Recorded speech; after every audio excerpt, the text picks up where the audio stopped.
जय हिंद दोस्तों, स्वागत है आप सभी का अपने यूट्यूब परिवार बीए सेमेस्टर वाला में। दोस्तों, जो भी दीनदयाल उपाध्याय गोरखपुर विश्वविद्यालय के बच्चे हैं और डॉक्टर भीमराव अंबेडकर यूनिवर्सिटी आगरा के जो बच्चे हैं, ध्यान से सुनिएगा। दीनदयाल उपाध्याय गोरखपुर विश्वविद्यालय में POL 301 की जो परीक्षा है आज है, यानी 5 दिसंबर को। और डॉक्टर भीमराव अंबेडकर यूनिवर्सिटी आगरा में आप लोगों का जब पॉलिटिकल साइंस पेपर 1 का एग्जाम है वो 10 दिसंबर 2024 को होने वाला है। तो सभी बच्चों से रिक्वेस्ट है, ये क्वेश्चन पेपर सभी के व्हाट्सएप पर भेज दीजिएगा अपने सभी दोस्तों के साथ, ताकि एक भी बच्चे का बैक ना लगने पाए, ठीक है। जो दीनदयाल उपाध्याय गोरखपुर विश्वविद्यालय के बच्चे, ध्यान रखिएगा, आपसे सभी से रिक्वेस्ट है, आप लोगों की जो परीक्षाएं हैं वो दोपहर में है, तो दोपहर से पहले ये इन सभी क्वेश्चन पेपर को सभी बच्चों के पास भेज दीजिएगा, ठीक है। और जो डॉक्टर भीमराव अंबेडकर यूनिवर्सिटी आगरा के बच्चे हैं, आप सभी से रिक्वेस्ट है, जो भी छात्र छात्रा है सभी से रिक्वेस्ट है कि सभी के पास ये क्वेश्चन पेपर सेंड कर दीजिएगा, क्योंकि ये प्रीवियस ईयर का क्वेश्चन पेपर है 2023-24 सत्र का। तो 2024-25 सत्र के लिए बहुत ही इंपॉर्टेंट होगा, ठीक है। पेपर का नाम है, देखिए, पॉलिटिकल साइंस का ये पेपर 1 है, comparative government and politics, UK, USA, Switzerland and China. चले बिना देरी के स्टार्ट करते हैं, ठीक है, क्योंकि समय भी नहीं है। समय का अभाव को देखते हुए जल्दी जल्दी देखने का भी प्रयास करेंगे इसे, ठीक है। इसमें पहला प्रश्न आप लोगों का पूछा गया है, अमेरिकी राष्ट्रपति किस दिन अपना पद ग्रहण करता है? तो 20 जनवरी को अमेरिकी राष्ट्रपति अपना पद ग्रहण करता है। जैसे अभी चुनाव हुए हैं अमेरिका में, तो अभी भी जो बाइडेन सत्ता में है, लेकिन जो आपके डोनाल्ड ट्रंप हैं वो 20 जनवरी को सत्ता संभालेंगे। यानी अमेरिकी राष्ट्रपति का जो पद ग्रहण करते हैं राष्ट्रपति का, ये 20 जनवरी को किया जाता है, ठीक है। तो 20 जनवरी 2025 को डोनाल्ड ट्रंप आपके, ठीक है, वो पद ग्रहण करेंगे, अमेरिका के राष्ट्रपति बनेंगे। फिलहाल अभी भी जो बाइडेन है, ठीक है। और ये भी याद रखिएगा, अमेरिका में जो चुनाव होते हैं नवंबर के पहले मंगलवार को चुनाव होते हैं, ये भी आप लोग ध्यान रखिएगा, ठीक है। चले अगला प्रश्न देखिएगा, दूसरा आपका पूछा गया है, अमेरिकी संविधान का प्रमुख आधार स्तंभ है? तो विधि का शासन है, प्रत्यक्ष लोकतंत्र, संवैधानिक परंपरा, या फिर शक्ति पृथक्करण सिद्धांत है? तो बिल्कुल, देखिए, शक्ति पृथक्करण सिद्धांत अमेरिकी संविधान का प्रमुख आधार होता है। डी ऑप्शन आपका राइट है। अगला प्रश्न देखिएगा आपका क्या पूछा गया है। चले, इसमें तीसरा प्रश्न है आपका, ब्रिटेन में विधि के शासन का सबसे अधिक विस्तार के साथ उल्लेख किस लेखक ने किया? तो डायसी ने किया है। सी ऑप्शन आपका करेक्ट है तीसरे का। अगला प्रश्न देखिएगा आपका क्या पूछा गया है। देखिए, ये ठीक से दिखाई नहीं दे रहा, फिर भी मैं पढ़ने का प्रयास करूंगा, ठीक है। लॉर्ड सभा ब्रिटिश संसद का प्रथम और लोकसभा द्वितीय सदन है, यह कथन सही है या फिर गलत है? तो यह कथन आपका गलत है, ठीक है। ध्यान रखिएगा, जो ब्रिटिश में दो संसद होते हैं, हाउस ऑफ लॉर्ड्स इसे उच्च सदन या प्रथम सदन कहते हैं, हाउस ऑफ कॉमन्स जो होता है इसे निम्न सदन या द्वितीय सदन कहा जाता है, ठीक है। ये बात आप लोग ध्यान रखिएगा, ठीक है। चले अगला प्रश्न देखते हैं। इसमें इसमें ऑप्शन नंबर ए राइट है आपका। अगला प्रश्न देखिएगा, पांचवा प्रश्न आपका क्या पूछा गया है, ब्रिटेन के प्रथम प्रधानमंत्री थे, ब्रिटेन के प्रथम प्रधानमंत्री कौन थे, बताने का प्रयास करेंगे आप सभी लोग। बिल्कुल, सर रॉबर्ट वालपोल आपके ब्रिटेन के प्रथम प्रधानमंत्री थे। बी ऑप्शन आपका राइट है, ठीक है। और इनका पद पूछा जाता है कि ये कब से कब तक राष्ट्रपति थे, तो सर रॉबर्ट वालपोल को ब्रिटेन का पहला प्रधानमंत्री माना जाता है। और इन्होंने अपना पद जो है 1721 से लेकर के 1742 तक इन्होंने शासन किया था, ठीक है। इनका शासनकाल भी पूछा जाता है, तो याद रखेंगे। अगला प्रश्न आपका क्या पूछा गया है, ध्यान रखेंगे यहाँ पे। देखिए, इंग्लैंड का संविधान विकसित संविधान का श्रेष्ठ उदाहरण है, यह कथन है सही है या फिर गलत है? तो ये जो कथन है बिल्कुल राइट है, ये ऑप्शन आपका राइट है छठे का, ठीक है। जल्दी जल्दी देखने का भी प्रयास करेंगे क्योंकि समय का अभाव भी है, ठीक है। सातवां प्रश्न है, संविधानहीन राज्य की कल्पना नहीं की जा सकती, संविधान के अभाव में राज्य राज्य ना होकर एक प्रकार की अराजकता है, यह कथन है? तो यह कथन जैलिनेक का है। सी ऑप्शन आपका राइट है सातवें का। अगला प्रश्न देखिएगा, आठवां प्रश्न आपका क्या पूछा गया है, ह्यूमन नेचर इन पॉलिटिक्स पुस्तक के लेखक कौन है? ग्राहम वालेस हैं, ये ऑप्शन आपका राइट है। चले, ये सारे मैंने आपको मॉडल पेपर में भी बताए हैं। द स्पिरिट ऑफ लॉज की रचना किसने की थी? द स्पिरिट ऑफ लॉज की रचना हुई थी आपकी 1748 में, ठीक है। इसका सन पूछा जाता है तो याद रखिएगा, मॉन्टेस्क्यू ने इसको लिखा था, ठीक है। ये ऑप्शन आपका राइट है। चले, अगला प्रश्न आपका पूछा गया है, 10वां प्रश्न, आधुनिक समय में तुलनात्मक राजनीति को समृद्ध बनाने वाला विद्वान है, कौन है? तो देखें डेविड स्टर्न भी हैं, आमंड भी हैं और कार्ल डायच भी हैं, ठीक है। डी उपर्युक्त सभी लोग हैं। अगला प्रश्न देखिएगा, इसमें क्या पूछा गया है। चलें, प्रश्न नंबर 11 पूछा गया है, अरस्तु ने कितनी संविधानों का तुलनात्मक अध्ययन किया। यह भी मॉडल पेपर में बताया मैंने। सी ऑप्शन राइट है आपका, 158 संविधानों का। और ये जो अरस्तु ने संविधानों का तुलनात्मक अध्ययन किया है 158 संविधानों का, ये किस पद्धति पर किया है। आगमनात्मक पद्धति पर, ठीक है। तो पूछा जाता है, ये बात आप लोग ध्यान रखेंगे। 12वां प्रश्न है आपका, विकासशील राष्ट्रों का सबसे बड़ा अंतर सरकारी संगठन है। विकासशील राष्ट्र पूछा है तो G77 है, ठीक है। ये ऑप्शन आपका राइट है। और इसकी स्थापना हुई थी 1964 में। ये भी आपका पूछा जाता है एग्जाम में, तो ध्यान रखेंगे। और इसमें 130 से ज़्यादा समूह है, प्रेजेंट टाइम में 130 से ज़्यादा देश हैं, ठीक है। ये भी आप लोग ध्यान रखेंगे। चले, यह एक अंतर सरकारी संगठन है, ये भी ध्यान रखिएगा, पूछा जाता है, ठीक है। चले, पूछा जाएगा कि विकासशील राष्ट्र G77 कैसा संगठन है। अंतर सरकारी संगठन है, ठीक है। चले, अगला प्रश्न है आपका, भारत में आने वाले प्रथम यूरोपीय कौन थे। भारत में आने वाले प्रथम यूरोपीय वास्को डी गामा थे, जो एक पुर्तगाली थे, ठीक है। ये ऑप्शन आपका राइट है। अटलांटिक महासागर के रास्ते मालाबार तट पर भारत पहुंचने वाले पहले यूरोपीय थे से, और कब पहुंचे थे ये 1498 में, ठीक है। तो किस रास्ते से, केप ऑफ गुड होप के रास्ते से, ठीक है। ये बात भी आप लोग ध्यान रखिएगा, ठीक है। चले, अगला प्रश्न देखते हैं क्या पूछा गया। ईस्ट इंडिया कंपनी की स्थापना पूछ रहा है कब हुआ था। तो ईस्ट इंडिया कंपनी की स्थापना आप सभी लोग जानते हैं सन 1600 ईस्वी में, लेकिन आप लोग इसे भी याद रखिएगा, ठीक है। 31 दिसंबर, डेट भी याद रखना जरूरी है क्योंकि डेट भी पूछा जाता है, ठीक है। 31 दिसंबर सन 1600 ईस्वी। चले, अगला प्रश्न है 15 नंबर, भूमि शांति और रोटी, ये तीन नारे किसने दिए। ये तीन नारे दिए गए हैं व्लादिमीर लेनिन के द्वारा। ये ऑप्शन राइट है। और किस क्रांति में इन्होंने दिया था, बोल्शेविक क्रांति में, ठीक है। ध्यान रखेंगे। अगला प्रश्न है, वर्ग संघर्ष के सिद्धांत की व्याख्या किसने की थी। वर्ग संघर्ष आप सभी लोग जानते हैं कार्ल मार्क्स की अवधारणा है। सी ऑप्शन आपका राइट है। और ये प्रश्न जो है वर्ग संघर्ष, ये आपका चलता रहेगा 6 सेमेस्टर तक, ठीक है। चले, किसने कहा, ये स्टेटमेंट किसका है। समाजवाद एक ऐसे टोप के समान है जिसका आकार बिगड़ गया है क्योंकि हर कोई उसे धारण करने का प्रयत्न करना है। मॉडल पेपर में भी इसको रखा गया है। तो CEM जोड़ ने ये स्टेटमेंट दिया था। ये ऑप्शन आपका राइट है 17 का। चले, अगला प्रश्न आपका क्या है, ध्यान देंगे। देखें, किस समाजवादियों का बाइबिल कहा जाता है, ठीक है। किसे समाजवादियों का बाइबिल कहा जाता है। देखिए, ठीक से दिखाई नहीं दे रहा है, फिर भी देखने का प्रयास करेंगे। देखें, इसमें जो दास कैपिटल है, ठीक है, इसे समाजवादियों का बाइबिल कहा जाता है, ठीक है। साम्राज्यवादियों या समाजवादियों लिखा हुआ है, आप लोग ध्यान से पढ़ लेंगे, ठीक है। सी ऑप्शन आपका राइट है, ध्यान रखेंगे यहाँ पे। अगला प्रश्न है, अंतर्राष्ट्रीय मजदूर दिवस किस तिथि को मनाया जाता है। तो आप सभी लोग जानते हैं कि 1 मई को मनाया जाता है, ठीक है। हर साल 1 मई को अंतर्राष्ट्रीय मजदूर दिवस मनाया जाता है। डी ऑप्शन आपका राइट है। अगला प्रश्न देखेंगे आपको क्या पूछा गया है। चले, अगला प्रश्न है आपका, देखें, चार्ल्स फूरियर और सेंट साइमन किसके वास्तविक अग्रदूत थे। तो ये जो है समाजवाद, ठीक है, सोशलिज्म के ये अग्रदूत थे। ये ऑप्शन आपका करेक्ट है। अगला प्रश्न क्या है आपका, कार्ल मार्क्स ने शोषित वर्ग को कहा है। कार्ल मार्क्स ने शोषित वर्ग को सर्वहारा वर्ग कहा है, ठीक है। ये ऑप्शन आपका राइट है।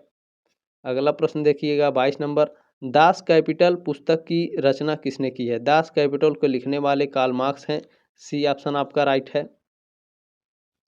चलिए, अगला प्रश्न क्या है, तुलनात्मक सरकार का संबंध औपचारिक राजनीति संस्थाओं से है, जैसे विधायिका एवं कार्यपालिका, न्यायपालिका, नौकरशाही, इनमें से सभी।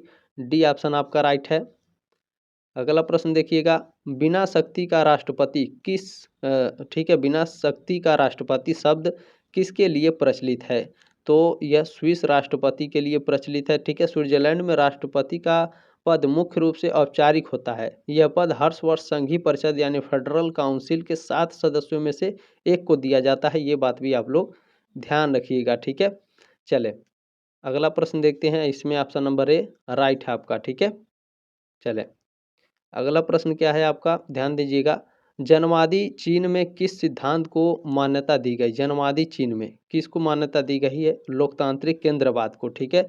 सी ऑप्शन आपका राइट है। जनवादी चीन पीपुल्स रिपब्लिक ऑफ चाइना में लोकतांत्रिक केंद्रवाद को मान्यता प्राप्त है। यह सिद्धांत चीन की कम्युनिस्ट पार्टी सीपीसी का एक मुख्य संगठनात्मक सिद्धांत है। ठीक है, ये बात आप लोग ध्यान रखिएगा। अगला प्रश्न देखिएगा क्या पूछा गया है, प्रश्न नंबर 26 है इसमें। देखें, जनवादी चीन की शासन व्यवस्था में वस्तुतः सर्वाधिक महत्वपूर्ण भूमिका किसकी है? तो साम्यवादी दल की है। ठीक है, कम्युनिस्ट पार्टी की, सी ऑप्शन आपका राइट है। अगला प्रश्न देखिएगा 28 नंबर क्या पूछा गया है। ठीक है, 27 प्रश्न नंबर 26 का ऑप्शन नंबर सी राइट है। ठीक है, कम्युनिस्ट पार्टी। अगला प्रश्न देखिएगा 27 नंबर क्या पूछा गया है। चीन की राज्य व्यवस्था का स्वरूप है। चीन की राज्य व्यवस्था का स्वरूप एकात्मक है। ठीक है, ये ऑप्शन आपका राइट है। अगला प्रश्न देखेंगे 28 नंबर, चीन के राष्ट्रपति का कार्यकाल कितना होता है? तो 5 वर्ष का, ये ऑप्शन आपका राइट है 28 का। अगला प्रश्न देखिएगा क्या पूछा गया है। अमेरिकी सीनेट एक अस्थायी सदन है, यह कथन सही है या फिर गलत है? बिल्कुल राइट है, ये ऑप्शन आपका राइट है। चले अगला प्रश्न क्या है, ध्यान से देखिएगा। संयुक्त राज्य अमेरिका का सर्वोच्च न्यायालय वर्तमान समय में कहाँ है? वाशिंगटन डीसी में। 30 का ऑप्शन नंबर ए राइट है। चले 31 नंबर प्रश्न पूछा गया है। स्विट्जरलैंड में मताधिकार के लिए कितने वर्ष की आयु निश्चित की गई है? 18 वर्ष, ये ऑप्शन आपका राइट है। चले इसमें प्रश्न नंबर 32 आप लोगों का पूछा गया है। किस देश के संविधान में सर्वोच्च न्यायालय को न्याय पुनर्विलोकन की महत्वपूर्ण शक्ति प्राप्त है? तो अमेरिका को प्राप्त है, ये ऑप्शन आपका करेक्ट है 32 का। प्रश्न नंबर 33 है। स्विस संघीय सरकार की गणपूर्ति के लिए कितने सदस्यों की उपस्थिति आवश्यक है? देखिए, कुल 7 सदस्यों की उपस्थिति आवश्यक होती है, लेकिन अगर गड़ी पूर्ति पूछे गड़ी पूर्ति के लिए तो इसमें 4 सदस्यों की उपस्थिति अनिवार्य होती है। ठीक है, बी ऑप्शन आपका राइट है, यह बात आप लोग ध्यान रखेंगे। 33 का बी ऑप्शन आपका करेक्ट है। प्रश्न नंबर 34 है आपका। स्विट्जरलैंड में प्रत्यक्ष प्रजातंत्र की सफलता का कारण है? क्या कारण है बताने का प्रयास करेंगे सभी लोग। बिल्कुल, स्विस नागरिकों का चरित्र, तीव्र आर्थिक असमानता का अभाव, उग्र दलबंदी का अभाव, ये सभी हैं। डी ऑप्शन आपका करेक्ट है। अगला प्रश्न देखेंगे 35 नंबर। वर्तमान समय में अनिवार्य मतदान की व्यवस्था किस देश में है? अनिवार्य मतदान की जो व्यवस्था है स्विट्जरलैंड में है। सी ऑप्शन आपका राइट है। अगला प्रश्न क्या है, ध्यान से देखेंगे। चले देखिए, स्विट्जरलैंड के कितने कैंटनों में संविधान संशोधन संबंधी विधेयकों पर अनिवार्य लोक निर्णय की व्यवस्था है? तो सभी कैंटीनों पर है। ठीक है, डी ऑप्शन आपका राइट है 36 का। अगला प्रश्न देखिएगा क्या पूछा गया है। कैथोलिक दल कहाँ का राजनैतिक दल है? कैथोलिक दल, तो जो कैथोलिक दल है ये स्विट्जरलैंड का है। ठीक है, ये ऑप्शन आपका राइट है। अगला प्रश्न देखिएगा, प्रश्न नंबर 38 पूछा गया है। क्या जनवादी चीन गणराज्य की राष्ट्रीय जन कांग्रेस का कार्यकाल है? तो इसका जो कार्यकाल होता है 5 वर्ष का होता है। ठीक है, डी ऑप्शन आपका राइट है। जनवादी चीन गणराज्य का 5 वर्ष का कार्यकाल होता है। ठीक है, प्रश्न नंबर 39 है। जनवादी चीन गणराज्य में शतपुष्प अभियान कब चलाया गया था? तो ये चलाया गया था 1956 में। सी ऑप्शन राइट है आपका 39 का। प्रश्न नंबर 40 क्या है। किस देश में एकदलीय शासन प्रणाली है? तो जो जनवादी चीन गणराज्य है इसमें क्या है? एकदलीय शासन प्रणाली है। सी ऑप्शन आपका राइट है। भारत में बहुदलीय प्रणाली है, फ्रांस में भी और ब्रिटेन में भी। ठीक है, चले इसमें 41 नंबर प्रश्न है, ध्यान से देखेंगे। लंबी छलांग की नीति किस देश में चलाई गई? लंबी छलांग की नीति चीन में चलाई गई। सी ऑप्शन आपका राइट है। प्रश्न नंबर आपका 42 है। सांस्कृतिक क्रांति किस देश में हुई थी? सांस्कृतिक क्रांति चीन में हुई थी। सी ऑप्शन आपका राइट है प्रश्न नंबर 42 का।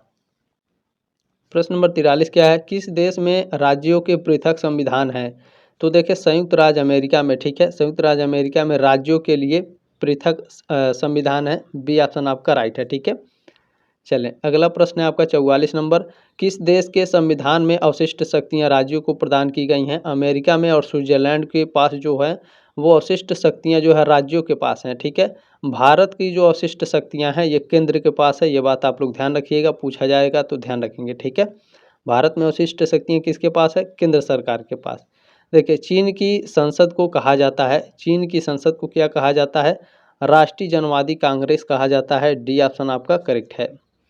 चले अगला प्रश्न क्या है। प्रश्न नंबर आपका इसमें 46 पूछा गया। बहुल कार्यपालिका किस देश की विशेषता है? बहुल कार्यपालिका स्विट्जरलैंड देश की विशेषता है। सी ऑप्शन आपका राइट है। चले अगला प्रश्न है इसमें आपका। स्विस संविधान के किस अनुच्छेद द्वारा नागरिकों को प्राथमिक शिक्षा का अधिकार प्रदान किया गया है? तो अनुच्छेद 19 के तहत बी ऑप्शन आपका राइट है। अगला प्रश्न देखेंगे, 48 नंबर प्रश्न है, चीन का वर्तमान संविधान अपनाया गया था, कब अपनाया गया था? तो 4 दिसंबर को। डेट याद रखिएगा, ठीक है। सर जी डेट क्यों बताते हैं? डेट बहुत ही मोस्ट इंपॉर्टेंट है, आएगा तो कंफ्यूज हो जाएंगे, ठीक है। तो 1982, ठीक है। चीन का वर्तमान संविधान 4 दिसंबर 1982 को अपनाया गया था। सी ऑप्शन आपका करेक्ट है। अगला प्रश्न देखिएगा, 49 नंबर, अमेरिकी संविधान में अनुच्छेद हैं। अमेरिका के संविधान में कुल 7 अनुच्छेद हैं। डी ऑप्शन आपका राइट है। चले अगला प्रश्न क्या है, अमेरिकी संविधान का निर्माण किया गया। अमेरिकी संविधान का जो निर्माण है फिलाडेल्फिया सम्मेलन में किया गया था, ठीक है। इसको मैंने काफ़ी एक्सप्लेन करके बताया इस प्रश्न को। चलिए ये प्रश्न तो आएगा 100%। चीन में साम्यवादी क्रांति किस वर्ष हुई थी? चीन में साम्यवादी क्रांति 1949 में हुई थी। डी ऑप्शन आपका राइट है 51 का। चले अगला प्रश्न आपका क्या पूछा गया है, स्विस संघीय संसद की प्रतिनिधि सभा की सदस्य संख्या है। इसकी जो सदस्य संख्या है 200 है, ठीक है। बी ऑप्शन आपका राइट है, ठीक है। स्विस संघीय सदस्य पूछा है, ठीक है। स्विस का संघीय सदस्य की प्रतिनिधि सभा की सदस्य संख्या 200 है, ये बात आप लोग ध्यान रखेंगे। चले अगला प्रश्न क्या है, स्विट्जरलैंड की संघीय सरकार में कितने सदस्य हैं? स्विट्जरलैंड की संघीय सरकार में तो 7 सदस्य हैं, बिल्कुल सी ऑप्शन राइट है आपका 53 का। चलिए प्रश्न नंबर 54 क्या है आप लोगों का, वर्तमान विश्व में कौन सा देश प्रत्यक्ष प्रजातंत्र का घर होने का दावा कर सकता है? तो ये स्विट्जरलैंड है। सी ऑप्शन आपका करेक्ट है 54 का। चलिए अगला प्रश्न क्या है, ध्यान से देखेंगे, अमेरिकी संविधान में अब तक कितने संशोधन हुए हैं? तो अमेरिका के संविधान में अभी तक कुल 27 संशोधन हुए हैं। ये ऑप्शन राइट है आपका। ये मैंने नहीं लगाया, ये जो इस तरह से लगा है हर जगह, ये मैंने नहीं लगाया। जिन्होंने क्वेश्चन पेपर भेजा जिस बच्चे ने, उसने लगाया। आप लोग भी ऐसे ही करते होंगे एग्जाम में, ठीक है। अमेरिकी राष्ट्रपति का कार्यकाल है, तो आप सभी लोग जानते हैं अमेरिकी राष्ट्रपति का कार्यकाल 4 वर्ष का होता है। ये ऑप्शन आपका राइट है। और नवंबर के हर पहले मंगलवार को चुनाव होता है, ये भी आप लोग ध्यान रखेंगे। विश्व का सबसे शक्तिशाली ऊपरी सदन है। विश्व का सबसे शक्तिशाली जो ऊपरी सदन है सीनेट है, अमेरिका का सीनेट, ठीक है। सी ऑप्शन आपका राइट है। चलिए प्रश्न नंबर आपका 58 क्या है, अमेरिकी प्रतिनिधि सभा की सदस्य संख्या कितनी है? अमेरिकी प्रतिनिधि सभा की सदस्य संख्या पूछा है, तो कुल 435 है, ठीक है। सी ऑप्शन आपका करेक्ट है। अगला प्रश्न क्या है, स्विट्जरलैंड में प्रत्येक व्यक्ति को कितनी नागरिकताएं प्राप्त हैं? तो स्विट्जरलैंड में आप सभी लोग जानते हैं तिहरी नागरिकता है, ठीक है। सी ऑप्शन आपका राइट है प्रश्न नंबर 59 का। चलिए प्रश्न नंबर 60 क्या है, ब्रिटेन में गौरवपूर्ण क्रांति हुई थी, तो कब हुई थी? 1688 में। बी ऑप्शन आपका करेक्ट है प्रश्न नंबर 60 का। अगला प्रश्न देखने का प्रयास करेंगे, देखिए ठीक से दिखाई तो नहीं दे रहा लेकिन अच्छे से पढ़ने का प्रयास करेंगे, ठीक है। ब्रिटेन में मैग्ना कार्टा कब स्वीकृत हुआ? बिल्कुल 1215 ईस्वी में ब्रिटेन में मैग्ना कार्टा स्वीकृत हुआ था। सी ऑप्शन आपका करेक्ट है। अगला प्रश्न देखेंगे, छाया मंत्रिमंडल कौन बनाता है? तो संसद के जो विपक्ष के नेता होते हैं ये छाया मंत्रिमंडल बनाते हैं। डी ऑप्शन आपका राइट है। चलिए अगला प्रश्न है, किसने टिप्पणी की कि चीन एक सोता हुआ विशालकाय दानव है? नेपोलियन बोनापार्ट ने कहा था, ठीक है। टिप्पणी किया था। बी ऑप्शन आपका राइट है। चलिए प्रश्न नंबर आपका 64 क्या है, स्विट्जरलैंड में किस प्रकार की राजनीतिक व्यवस्था है? संघीय, एकात्मक या संसदीय? स्विट्जरलैंड में बताने का प्रयास करेंगे, स्विट्जरलैंड में कैसी व्यवस्था है? तो संघीय व्यवस्था है, ठीक है। ये ऑप्शन आपका राइट है। अगला प्रश्न देखिएगा क्या पूछा गया है, देखिए स्विट्जरलैंड के निम्न सदन का क्या नाम है? जो स्विट्जरलैंड का निम्न सदन है इसका नाम क्या है? तो इसका नाम है नेशनल काउंसिल, ठीक है। ये ऑप्शन आपका राइट है, नेशनल काउंसिल। ध्यान रखेंगे, देखिए ठीक से दिखाई नहीं दे रहा है लेकिन अच्छे से सुन लीजिए, आपके एग्जाम के पॉइंट ऑफ व्यू से बहुत ही इंपॉर्टेंट है। निम्न में से किसे अमेरिकी संविधान की जनक की उपाधि प्राप्त है? तो जो आपके मेडिसन है, ठीक है, इसको मॉडल पेपर में भी मैंने एक्सप्लेन करके बताया था आपको। ये ऑप्शन आपका राइट है, ठीक है। अमेरिकी संविधान के जनक की उपाधि मेडिसन को प्राप्त है। अगला प्रश्न है, इसमें अमेरिकी सीनेट में शामिल हैं, तो सीनेट में 100 सदस्य हैं, ठीक है। ये बात आप लोग ध्यान रखेंगे। ये ऑप्शन आपका राइट है 67 का, ठीक है, ध्यान रखिएगा। चले अगला प्रश्न देखते हैं, एक सेकेंड। चलिए अगला प्रश्न देखते हैं आपका क्या पूछा गया है। प्रश्न नंबर आपका इसमें 68 पूछा गया, संयुक्त राज्य अमेरिका में नागरिक अधिकार अधिनियम पारित किया गया। कब पारित किया गया था? तो डेट याद रखेंगे 2 जुलाई, ठीक है, 2 जुलाई और 1964, 2 जुलाई 1964 को संयुक्त राज्य अमेरिका में नागरिक अधिकार अधिनियम को पारित किया गया था। सी ऑप्शन आपका करेक्ट है। प्रश्न नंबर 69 क्या है, ब्रिटिश प्रधानमंत्री और वित्त मंत्री दोनों लिए जाते हैं क्राउन्स के द्वारा, स्थानीय संस्थाओं के द्वारा, हाउस ऑफ कॉमन्स के द्वारा या चर्च के द्वारा? हाउस ऑफ कॉमन्स के द्वारा ब्रिटिश के प्रधानमंत्री को और वित्त मंत्री को लिया जाता है। सी ऑप्शन आपका राइट है। चलिए प्रश्न नंबर आपका 70 इसमें है, ध्यान रखेंगे। अच्छा, आप लोगों के लिए मैं इतना मेहनत करता हूँ, मैं रात भर जागा हूँ तभी से मैं सॉल्व करा पाया हूँ, क्वेश्चन पेपर ढूंढा हूँ, तो ये आपकी जिम्मेदारी है। आप लाइक सब्सक्राइब नहीं करेंगे चलेगा, लेकिन शेयर जरूर कर दीजिएगा। मैं नहीं चाहता कि एक भी बच्चा फेल हो या फिर किसी का भी बैक लगे, ये आपके ऊपर जिम्मेदारी है। ये मैं आपको जिम्मेदारी दे रहा हूँ कि सभी बच्चों के पास इस क्वेश्चन पेपर को जरूर शेयर कर दीजिएगा, ठीक है, ताकि किसी बच्चे का बैक ना लगे। ये आप लोगों की जिम्मेदारी है और हमारी जिम्मेदारी है, ठीक है। बाकी मैंने मॉडल पेपर क्वेश्चन पेपर दिया है तो सभी आप लोग देख लीजिएगा, ठीक है। चलिए 70 नंबर प्रश्न है, अमेरिकी संविधान के प्रथम 10 संशोधन जो 1791 में अनुमोदित हुए जाना जाता है, इसको किस नाम से जाना जाता है? बिल ऑफ राइट्स के नाम से। बी ऑप्शन आपका करेक्ट है। चलिए अगला प्रश्न क्या है, प्रधानमंत्री को समान पदों में प्रथम की संज्ञा किसने दी? तो देखें इसमें बेजहार्ट और डायसी, ठीक है, इन दोनों में से कोई एक है, लेकिन कंफर्म मुझे नहीं हो पाया है इस क्वेश्चन का आंसर, ठीक है। प्रधानमंत्री को समान पदों में प्रथम की संज्ञा किसने दी है, ठीक है, इसका हमें राइट आंसर नहीं मिला है। इन दोनों में से कोई एक है, ये दोनों तो एकदम नहीं है 100%, लेकिन इसी दोनों में से कोई एक है, मैं कन्फ्यूज हो गया हूँ, ठीक है। जहाँ तक मुझे उम्मीद है डायसी होंगे। सी ऑप्शन हमारा राइट होना चाहिए। बाकी आप लोग अपनी राय कमेंट बॉक्स में ज़रूर रखेंगे, ठीक है। चलें अगला प्रश्न है, ब्रिटेन का प्राचीनतम राजनीतिक दल है, तो यहाँ पर भी देखिए कन्फ्यूजन है, लेबर पार्टी और कंजर्वेटिव पार्टी। तो जहाँ तक उम्मीद है 100% मुझे जहाँ तक उम्मीद है कंजर्वेटिव पार्टी ब्रिटेन की सबसे पुरानी पार्टी है, क्योंकि श्रमिक दल 1964 में शायद सरकार बनाई थी, और जो आपकी कंजर्वेटिव पार्टी है ये 1800 कुछ में शासन में आई थी, ठीक है। तो आप लोग अपना कमेंट जरूर करिएगा, ठीक है, अपनी राय जरूर रखिएगा इसके बारे में। जहाँ तक उम्मीद है सी ऑप्शन आपका राइट होना चाहिए, ठीक है।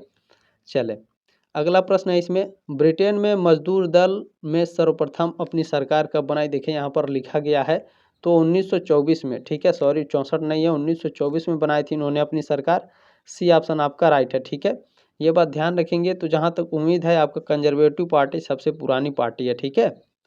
चलिए प्रश्न नंबर 74 क्या है आपका, अमेरिकी राष्ट्रपति द्वारा की गई संधियों की पुष्टि किस संस्था द्वारा की जाती है?